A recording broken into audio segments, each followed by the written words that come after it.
to move to another feature in Excel, and another reason that people use Excel a lot is to create a budget with formulas. So the nice thing about Excel is you tell it to insert a formula or a function, and if the numbers change in that formula, as long as you use cell references, which I'll go over here in a minute, those numbers update for you. So Excel will do the calculations for you.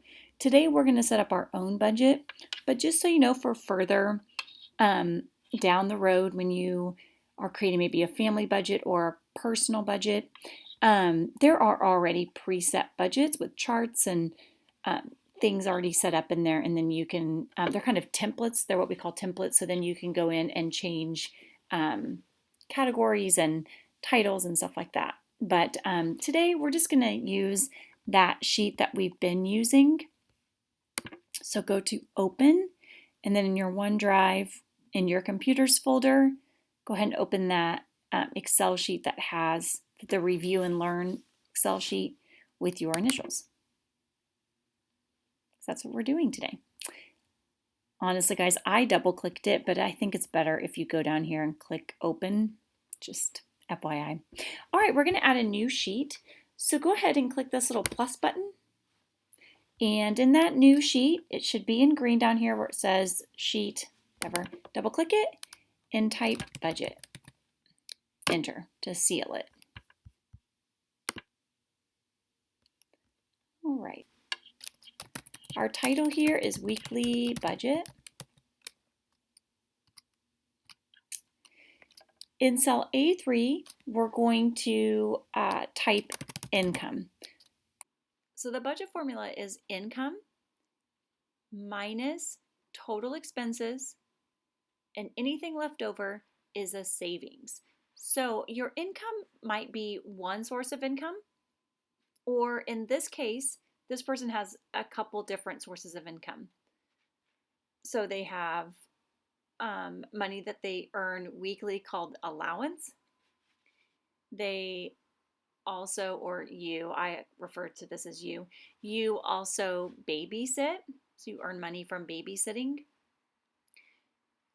You might have a job where you mow the neighbor's lawn, or maybe you have a job where you work at sombreros. So you might have money from a job coming in, and then other. So if you're a waiter, it might be tips. It might be birthday money that you earn or Christmas money. So once you earn this money, now you have money that you can spend. So anytime that money is going out, that is called an expense. So let's go ahead and type expenses here in A9. And our expenses might be things, again, they're going to look different as you get older, but maybe food, entertainment might be the same actually.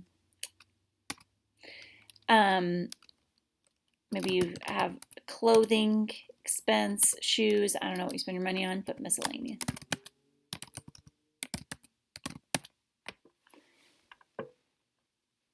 In cell A15, we're going to type savings. Now, the three numbers that we really care about when we're creating a budget is our total income, so how much money we are making, our total expenses, how much are we spending, and then how much do we have left over. So we're going to click in cell A8 and we're going to type total income. If I were a business, I might type total sales or gross sales or gross income or gross profit. How much money you're bringing in as a business. So if I own a lemonade stand and I sell 10 cups of lemonade for $1 a cup, my total income or my gross income or gross profit would be $10. Now, with that, I also had to spend money to make money, so I had to buy supplies for that. Let's say I spent $2 on supplies for the lemonade and another 50 cents for some signs. So my total expenses would be $2.50. So my net income or my net profit for that day would be $7.50. So it just looks, it's calculated the same, but sometimes you see a little bit different terms up here.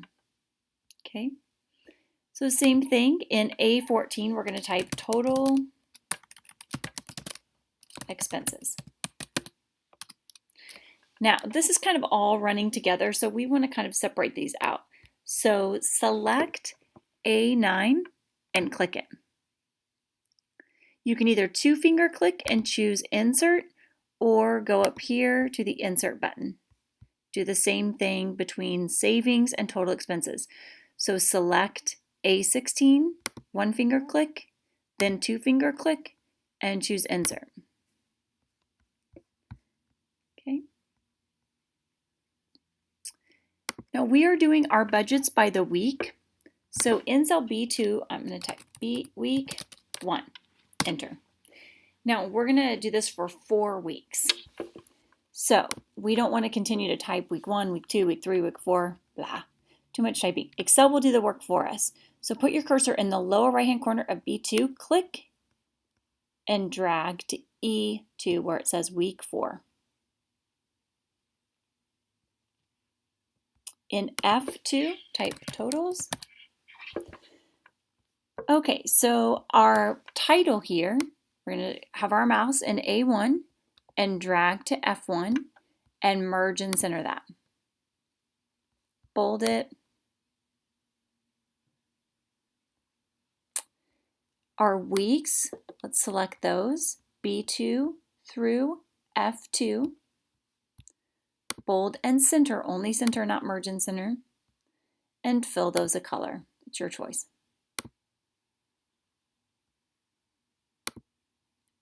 All right, so you can do this one at a time, or you can do this the quick. I'm going to select income, A3. With my non-mouse hand, I'm going to press and hold on Command, click total income, expenses, total expenses, and savings. Okay, I have to release Command, scroll down a little bit,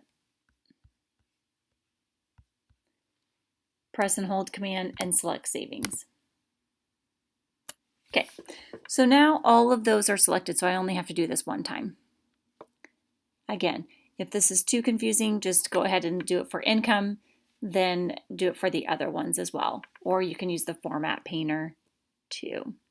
So I clicked A3, press and held Command, clicked A8, A10, A15, A17. We're going to right align those, bold them, and let's just do that for those. Let's also make A little bit bigger so that you can see that total expenses has been right aligned. Let me show you the format painter way to do that. I'm going to click income and bold it and right align it. I'm going to go to format and this format painter and click it. I'll click total income and it does the same thing. Now total income has been formatted correctly. So I'm going to go up here, click my format painter, click expenses, click my format painter, click total expenses, click my format painter, click savings. Then go ahead and make A bigger. In Word, you can double click the format painter and use it in multiple locations, but apparently that's not available here in Excel.